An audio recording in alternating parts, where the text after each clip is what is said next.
start by telling you my love story. Sorry, life story. Life story. So I worked very hard in school, got into college, finished my graduation and post-graduation. Was offered an amazing job with an awesome salary, with amazing people, with absolutely no toxicity.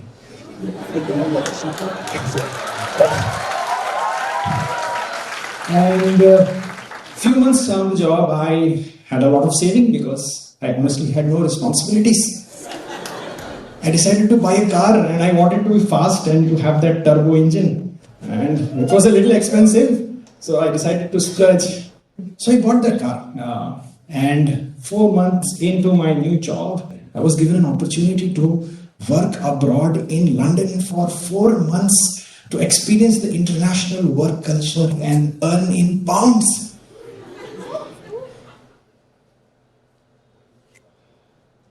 London. Earning in pounds.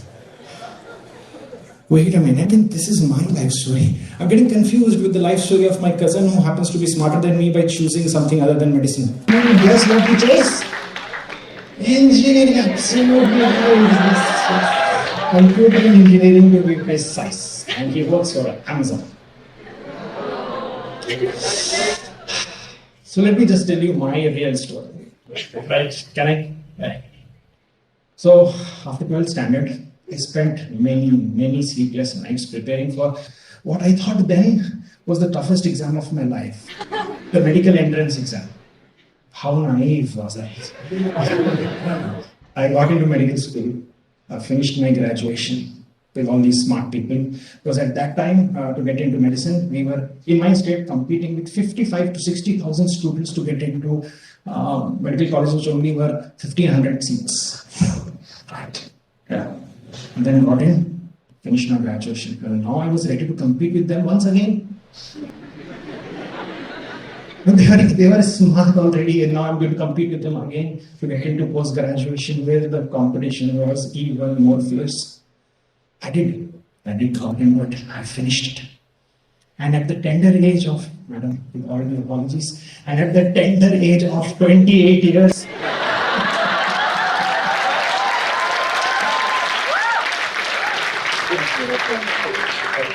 with my semi-barren head of hair, I was getting ready to redeem all the promises that were made to me before getting into medicine. Beta, doctor ban ja, life set ho jayega. I was like, when, where, right? So I went out, start searching for my first job. And for context, by this time, my cousin in Amazon had already put down the payment for his first apartment. So I found my first job, and when I looked at the salary, I was shocked. I was getting paid even less than what I was getting as a postgraduate as my stipend. So I went to my colleagues complaining, and they were even more shocked for a very different reason now.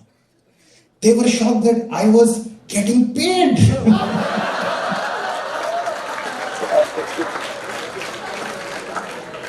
Apparently, they were peddled something like, if you want to become a good surgeon, you need to work with senior surgeons, and the whole mentorship and learning the skill is priceless. So essentially, they were working for free. Which brings me to the topic of doctors and money, right? Something we need to talk about, need to address. Now, question. Do all doctors out this, all of you feel the same way, or is it just me, that there is this societal expectation that doctors should work for the betterment of mankind and do service to humanity and should not think of making money? No? Is it just me? No, right? Thank God. Thought I was going crazy. So what happens is, everyone you know and their extended family, all of them assume that you are there to give free advice and to give free treatments. No, they're not wrong. They're absolutely not wrong. I agree with them. So because if you wanted to make money, why on earth would you take medicine? Now, don't get me wrong again, because see, listen, doctors make money, they do. I'm not saying they don't. But what I'm saying is, if you take the collective amount of intelligence, the hard work, the dedication, the commitment they put into this field and put it somewhere else, can you imagine how much money they would make? And a lot easier, by the way. Now, even though they don't want us to make money, they are suffering from this belief that doctors have bucket loads of money, stacks of money under my bed. I have checked. Kuch nahi. They believe that. They believe that we are rolling in money and we just don't know how to spend anymore. Right? They believe that. But do we? Do we have this money? And you know, this narrative is perpetuated by media as well. Have you heard of the recent Dolo 650,000 crore scam? Have you heard of this? So the claim is that Dolo 650, the company that makes this drug, gave out 1,000 crore as freebies to doctors for writing Dolo 650. 1,000 crores! Do you even know how many zeros it has? Because I really don't know how many zeros it has. And when were they giving this out? Where was I?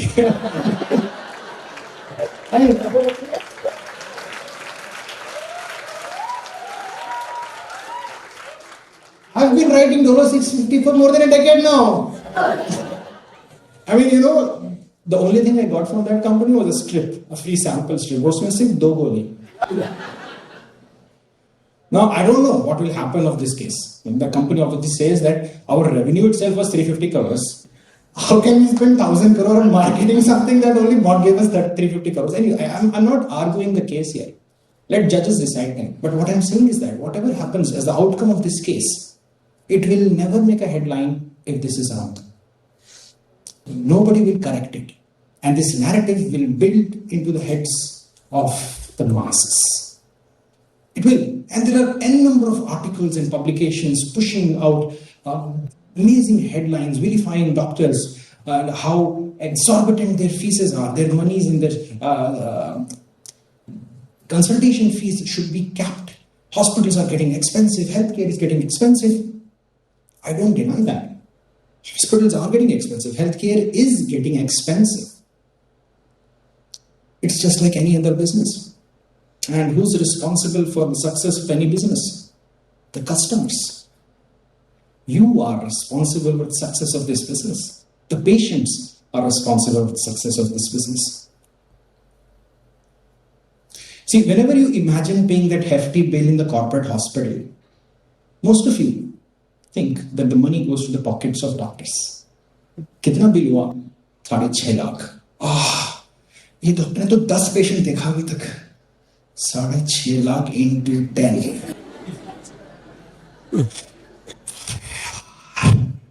मेरे बेटे को doctor बना. And that's what they think, right? That's what they think. But you have to imagine, you have to understand that none of it actually makes it in the doctor's pocket. And this is a fact that most of the doctors working in these big corporate hospitals are working with a fixed salary, which is menial most of the times, and they have exorbitant hours to spend there. So where does this money go? ये पैसे कहाँ जा रहे हैं? It's going into the lavish AC waiting rooms, the multi-level parking, beautiful canteens and cafeterias, the premium luxury sharing rooms. It's like, if you want to have tea, you have two options. You can go to your local chai wala and have that masala chai or Irani chai, which they say in Hyderabad. Or you can go and order super venti iced hazelnut non-dairy cappuccino from Starbucks. Did I get it right? Yeah. You can order that. So there is a huge difference. And that is what we are ending up paying for. You are paying for a luxury. Now, I'm not saying what is right or wrong. All I'm saying is this. Whenever you shun the local doctor in your area, the doctor practicing in a clinic in your area, and you go pursue the specialist in a corporate hospital, you're basically encouraging this attitude and culture. The general physicians have a broad understanding of your pathology, and they will give you the treatment that is necessary, and if they can't, they will refer you to a specialist in a very specialized field like cardiology, neurology, nephrology, and such. Because these people who are specialized end up having a tunnel vision of their disease processes, and so they might end up accidentally missing out other pathologies, and that happens. Now, tell me honestly, how many of you have gone to these GPs or these basic primary healthcare centers to seek help? Na? Sar dard hai? Google best neurologist in Ahmedabad.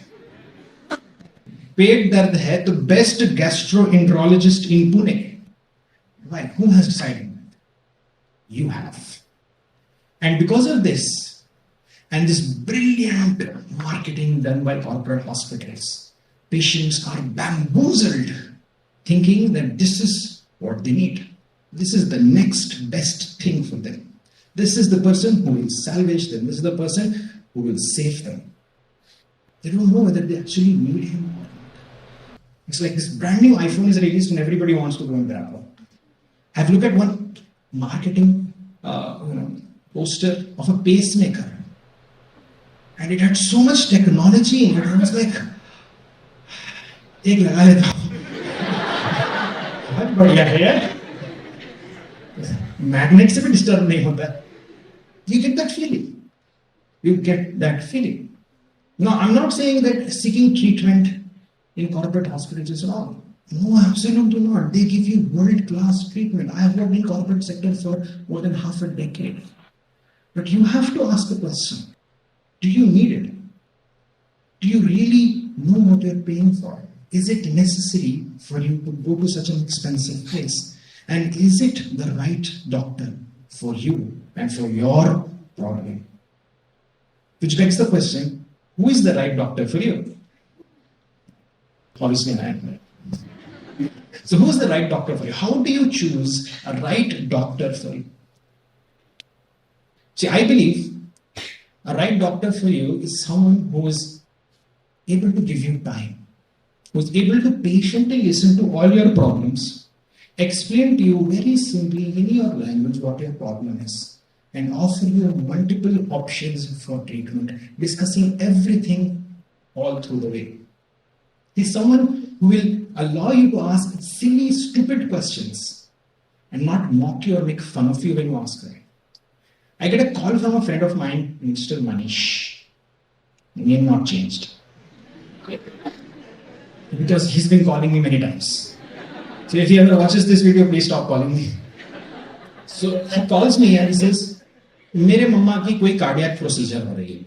Okay, his mother is getting some cardiac procedure done. And it's like, do you know the complications of this and what is the success rate of this? I was like, I don't know. How would I know, man? I'm an orthopedic surgeon. I don't even know how to read an ECG properly, right? Let alone talking about the treatment of PTCA and bypass and such. So I told him, something. I told him, yeah, come chalo beta, information. So ticket's not so bad. But then I told him, why don't you go and ask your own doctor? You're paying him good money to get treatment. Why don't you talk to him? He said that he's too busy. Now, I don't want to piss him off. I think that's a red flag. If you think you're going to piss your doctor off by asking questions, it's a red flag. That's not how you choose your doctor. Find someone else. Similarly, a good doctor is someone who will not give you false hope and make false promises. This is important. Because I had an uncle, and this is a true story. All of the stories are true stories. And very true. So I had an uncle who had an inoperable cancer. And he has met with multiple doctors who have clearly refused to operate on him and said there is no benefit of any kind of surgery. The morbidity will be worse and you will die faster than you can die right now without getting surgery. No. They don't want to hear that.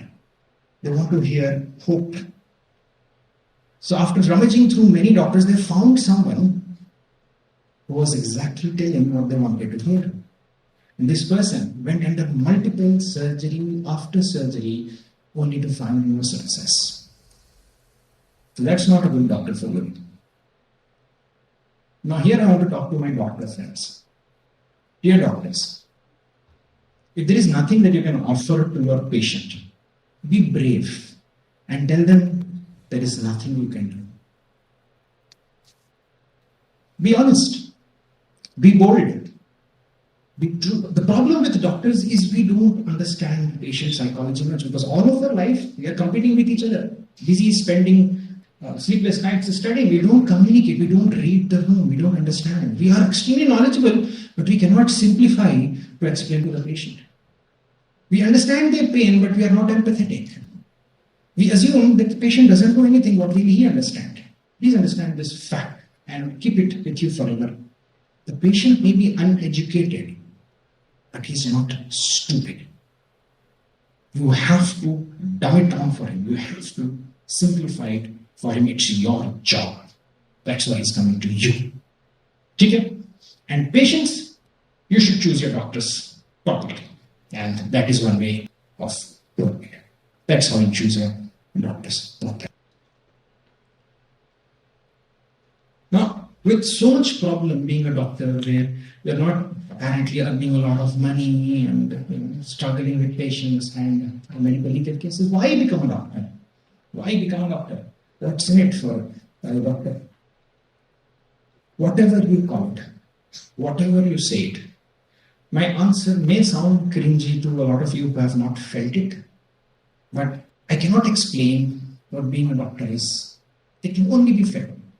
It cannot be explained. It can never be put in words. You have to feel it. And once you feel it, you will truly understand that you are the last frontier standing between the patient and his life. And no amount of money can help him if you are not there.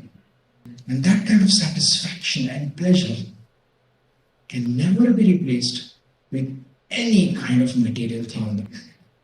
And that is the reason you find thousands and thousands of doctors spending years and missing out on their youth to pursue this career as doctors. So that was the orthopedic surgeon in me, and this is the end of his talk. Now the teacher wants to talk now. But I promise you this will not be long. There are only two things I want to discuss, and if you can endure me, this will be a very short talk. Okay, so this is one teacher now. So to the students out there, the medical students, all of you, you're going to be a student for the rest of your life. Please understand that. As a doctor, you're a student for the rest of your life.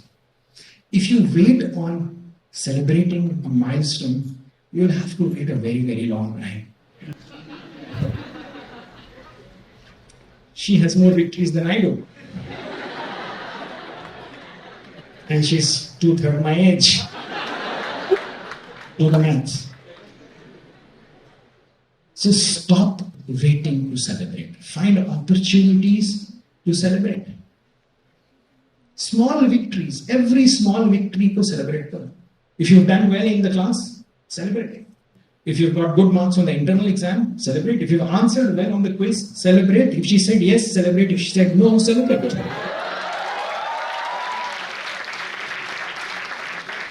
Find excuses to celebrate, because exams to lifelong rehne wale hain. I tell you, when I finished with my exams, I thought I was done. Then my wife had exams. She's also a doctor. The moment her exams are over, I was like, yeah, but ab mere bachche ke exams hain. Exams will never end. Life will never end. Find moments to celebrate. So celebrating those small victories will essentially give you that momentum, that fuel to continue doing this difficult task of being. But the last thing that I want to talk about is work-life balance. And I consider myself a very good memer. I think I did a good job, isn't it? But this is a topic that is very close to my heart, because it has shaken me, it has moved my life around. First of all, what is work-life balance for a doctor? It's a myth. There is no such thing as work-life balance for a doctor. There is no such thing. Absolutely not. People have been peddling lies to you. नहीं होगा set कुछ भी. Doctor बन जाए नहीं, PG बन नहीं, consultant बन जाए नहीं, कभी नहीं होने वाला. So work-life balance is nothing for a doctor, particularly early in your career and in residence. Maybe later in life होगा, but early तो नहीं होगा, and you should be ready for that.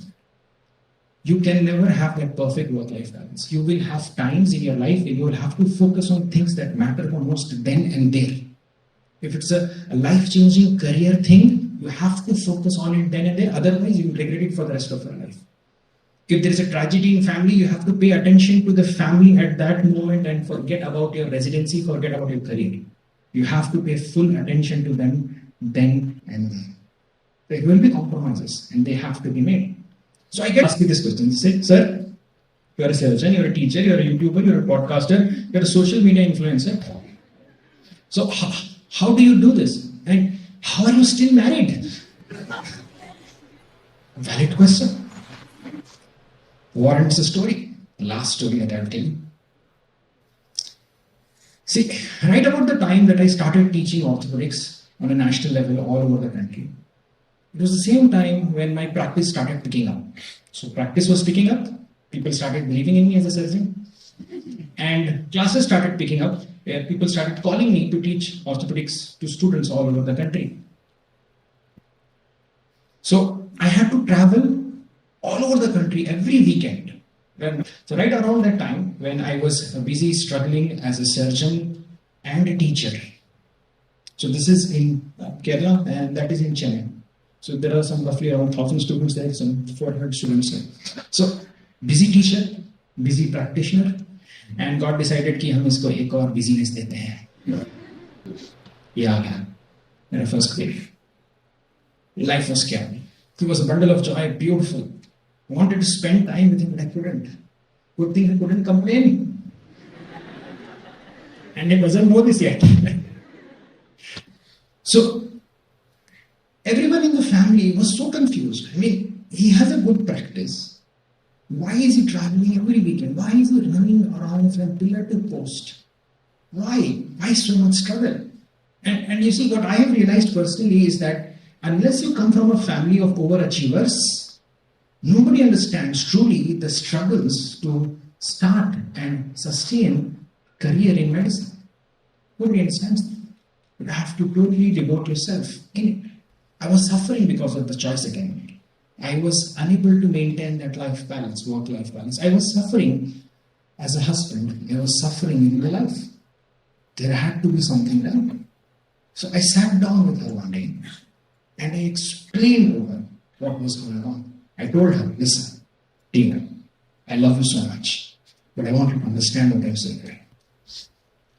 This is a once-in-a-lifetime opportunity for me. There are many people who are trying to pursue what I'm pursuing.